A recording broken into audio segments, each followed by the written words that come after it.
नमस्कार, आप देख रहे हैं खबर सूत्र। मैं हूं आपके साथ वंदना राठौर। चलिए रुक करते हैं इस वक्त की तमाम छोटी बड़ी खबरों की ओर। संभल से सपा सांसद जिया उर्रहमान बर्फ समेत 23 के खिलाफ चार्जशीट दाखिल। 1000 पन्नों की है रिपोर्ट। संभल की शाही जामा मस्जिद के दूसरे सर्वे के दौरान हुए बवाल में आरोपी बनाए गए सपा सांसद जिया उर्रहमान बर्फ समेत 23 आरोपियों के खिलाफ एसआईटी ने न्यायालय में चार्जशीट दाखिल कर दी है। सांसद व विधायक इकबाल महमूद के बेटे सुहेल इकबाल को मुकदमा अपराध संख्या 335/24 में नामजद आरोपी बनाया गया था। अन्य अज्ञात आरोपी शामिल थे। इसी मुकदमे में जामा मस्जिद कमेटी के सदर जफर अली एडवोकेट की भूमिका प्रकाश में आने के बाद उनकी भी गिरफ्तारी कर ली थी। अब एसआईटी ने तथ्यों के आधार पर सांसद समेत 23 आरोपियों के खिलाफ चार्जशीट दाखिल की है।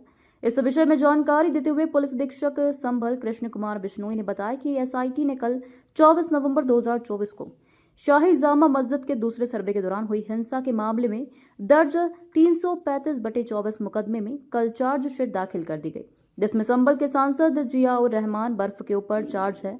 इसी मामले में शाही जामा मस्जिद के सदर जफर अली भी आरोपी हैं। चार्जशीट लगी है सांसद वाले केस में, क्या है पूरा? 24 नवंबर 2024 को जनपद संभल में कोर्ट के द्वारा दिए गए आदेश के अनुसार हो रहे सर्वे में विघ्न डालने और वहाँ पे उपद्रव करने और हिंसा और आगजनी करने के आरोप में कुल 12 अभियोग जनपद संभल में पंजीकृत हुए थे।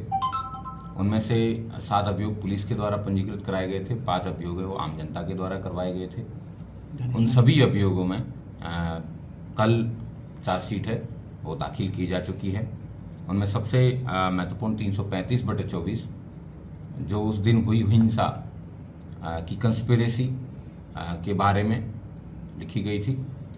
उस अभियोग में कल जिया उर रहमान बर्क जो कि यहाँ के सांसद हैं उनको चार्जशीट किया गया है और उनके साथ में एक अन्य नामजद अभियुक्त सुहेल इकबाल उनकी वहाँ पे घटनास्थल पर मौजूदगी घटनास्थल के पास में मौजूदगी पाई गई, लेकिन उनसे कई घंटों की पूछताछ करने और अन्य साक्ष्यों के संकलन के बाद में किसी प्रकार के साक्ष्य उनके खिलाफ नहीं पाए गए, इसलिए उनकी नामजदगी गलत पाई गई और इसके साथ में 23 अन्य लोग को गिरफ्तार करके इस केस में ऑलरेडी जेल भेजा जा चुका है और जफर अली नाम के व्यक्ति जो कि जामा मस्जिद के सदर भी हैं उनकी और जो यहाँ के सांसद हैं उनकी देर रात्रि तक बातचीत, उससे पूर्व में 22 नवंबर को उनके द्वारा इकट्ठी की गई भीड़ और इस तरीके के तमाम साक्ष्यों के आधार पे पुलिस के द्वारा बखूबी अपराध पाए जाने पे उनको चार्जशीट किया गया है। इस मुकदमे को चंदौसी कोर्ट में चार्जशीट दाखिल की गई है। जल्द ही चार्ज फ्रेम होने के बाद में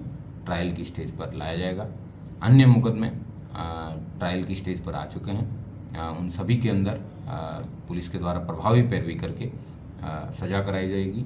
कुल 92 अभियुक्त अभी तक इस हिंसा में गिरफ्तार करके जेल भेजे जा चुके हैं। कई ऐसे अभियुक्त हैं जिनकी पुलिस के द्वारा तलाशी की जा रही है, नहीं मिलने पर उनके सबके खिलाफ एनबीडब्ल्यू भी लिए गए हैं। 82 और 83 की भी कार्रवाई जो कि पूर्व की सीआरपीसी में की जाती थी, जो नए बीएनएसएस के जो सेक्शंस हैं उसके हिसाब से उन लोगों की कुर्की की कार्रवाई है वो जल्दी अमल में लाई जाएगी। सांसद जिया उर रहमान बर्क इसमें घटना में संलिप्त पाए गए हैं जी। आगे क्या तैयारी है? पुलिस के द्वारा प्रभावी पैरवी करके इनको जल्द से जल्द सजा दिलाए जाने का कार्य है वो किया जाएगा। इसमें 92 अभियुक्त हैं, उनको अभी तक गिरफ्तार करके जेल भेजा गया है।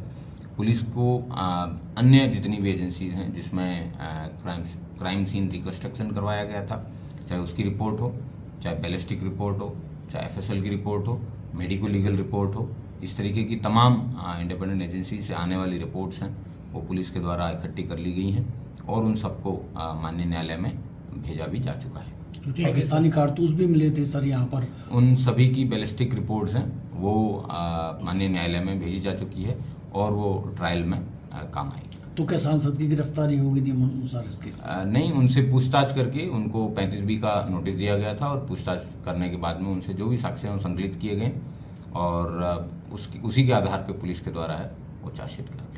ठीक है।